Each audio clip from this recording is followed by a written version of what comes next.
It's a common belief that the most popular games in a franchise are the best of the bunch, but that's not always the case. You see, plenty of great games can get pushed under the rug due to a multitude of reasons, and that leads to criminally underrated games. To that end, here are 10 examples of such franchises where the least popular is actually one of my favorites. Splinter Cell Conviction. Splinter Cell.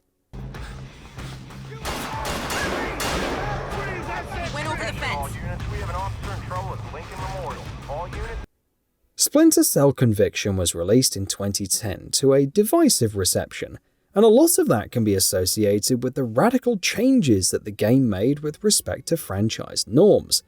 It veered away from the tactical stealth action that made the original games popular in the first place, and introduced new elements like Mark and Execute, which can be used to clear out rooms full of enemies in an instant, alongside the inability to hide dead bodies, among others.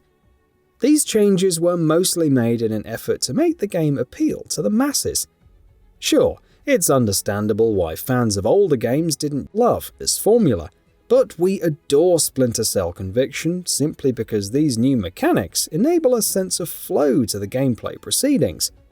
Sam Fisher moves at a brisk pace, dotting from cover to cover and clearing out huge hordes of enemies with relative ease, and that feels really empowering, which is something that's missing from the other entries.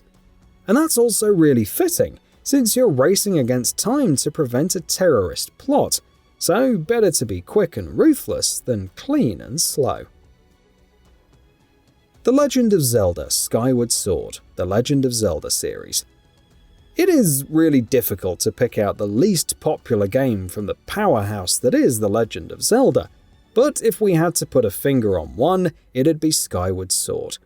Not that it's a bad game, but questionable design decisions like clunky motion controls and overtly simple combat really hampered the game's quality for many fans. But if you manage to look past that, which has become a lot easier thanks to the HD re-release on Switch, you'll find that Skyward Sword has so much to love. From the charming story and art style to memorable side quests and so much more, Skyward Sword has no shortage of merits that would put it on the same or even a higher pedestal than other mainline entries. And the fact that it's technically the first game in the mainline Zelda timeline also makes it really easy to get into. Grand Theft Auto 4, the GTA series. The 3D Grand Theft Auto has always been a cultural behemoth, raking in millions and millions in sales and plenty of media coverage with every numbered release. It was the same case with Grand Theft Auto 4, but now that several years have passed since its release, this underrated classic rarely gets brought up as often as its other siblings.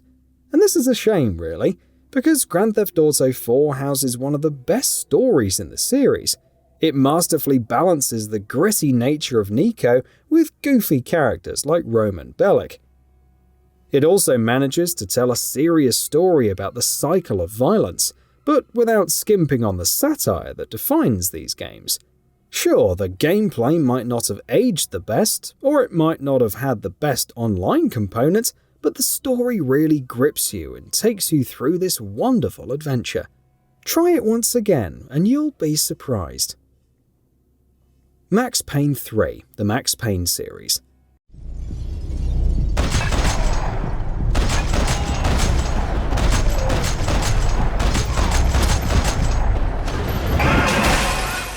Max Payne 3 is an incredibly stylish game that boasts solid gameplay and a gripping narrative, filled with double-crossing characters and betrayals that one would expect from a game of this ilk.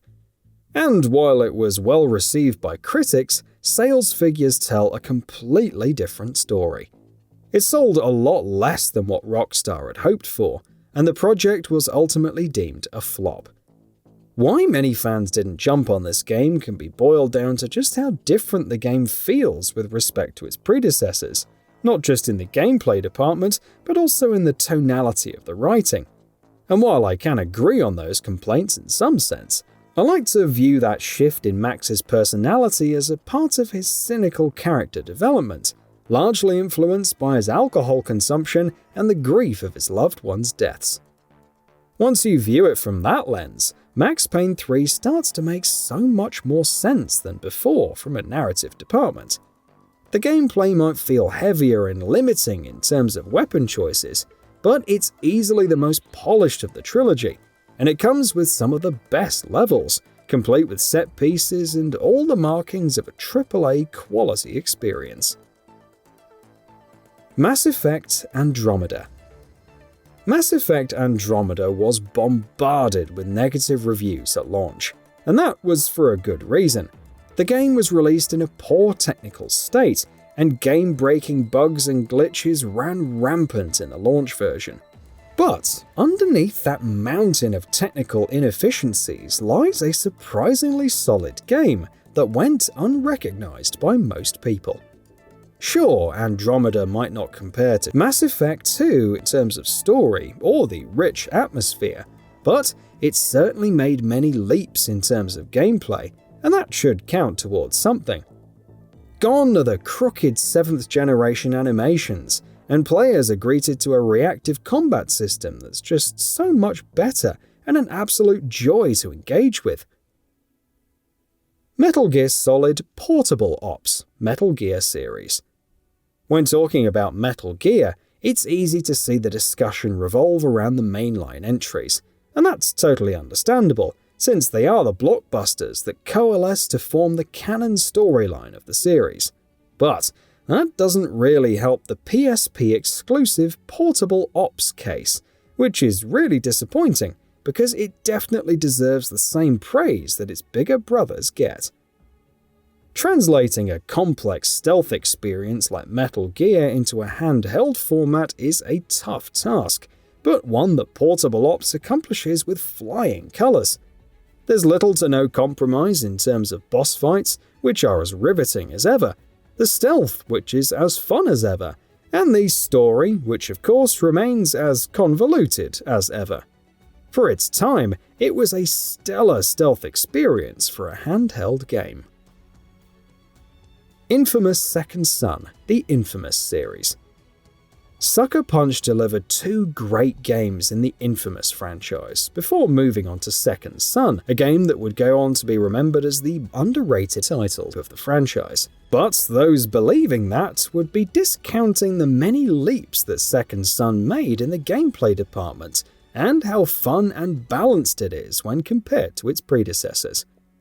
You get a total of 4 different elements that you can upgrade and use in combat situations, and it all meshes together really well, resulting in a smooth and modern gameplay that rarely gets stale throughout the journey.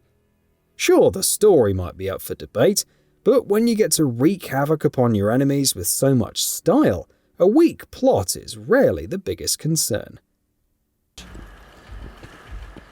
It goes away.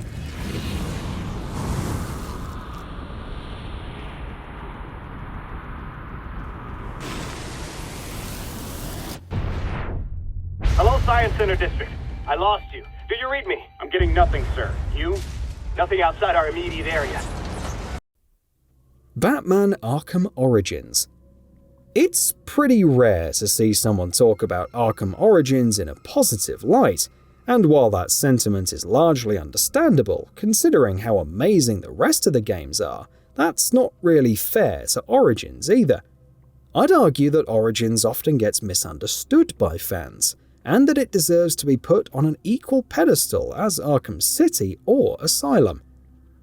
Arkham Origins tells a markedly more grounded story revolving around Batman's early years, and that has an irrefutable charm to it.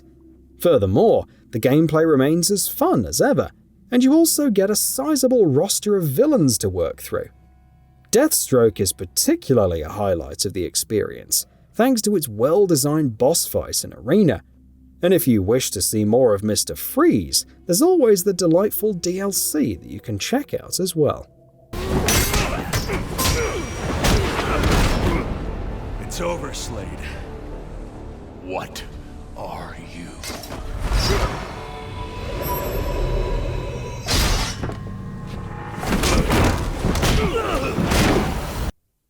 Lost Planet 3.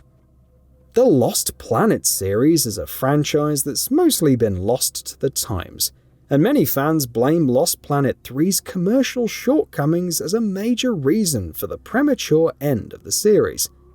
There is some truth to this sentiment, but that doesn't really sum up Lost Planet 3 as an experience. Spark Unlimited tried some new things with Lost Planet 3, such as adding survival horror elements to the experience alongside RPG-esque progression. And if you look at the game in isolation, it's a really solid experience with plenty to love and appreciate, and Lost Planet 3's gameplay surprisingly holds up to this day. Resident Evil Code Veronica. Having been released very close to Resident Evil 3, and that too on a different platform, it's no surprise that Resident Evil Code Veronica rarely gets brought up in any conversations about this long-running survival horror franchise. But anyone who checked this game out would tell you how underrated it is, and we firmly stand by this sentiment. Code Veronica's story perfectly embodies the spirit of Resident Evil, as it pulls a masterful act of balancing the absurd and the zaniness of it all through and through.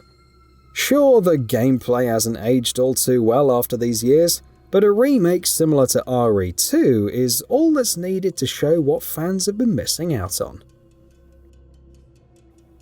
So what are your thoughts on this? Go ahead and share them in the comments below. And if you like this video, please subscribe to the channel and enable all notifications by clicking the bell icon to get new video updates. We upload every day and would really appreciate your support. Thanks for watching.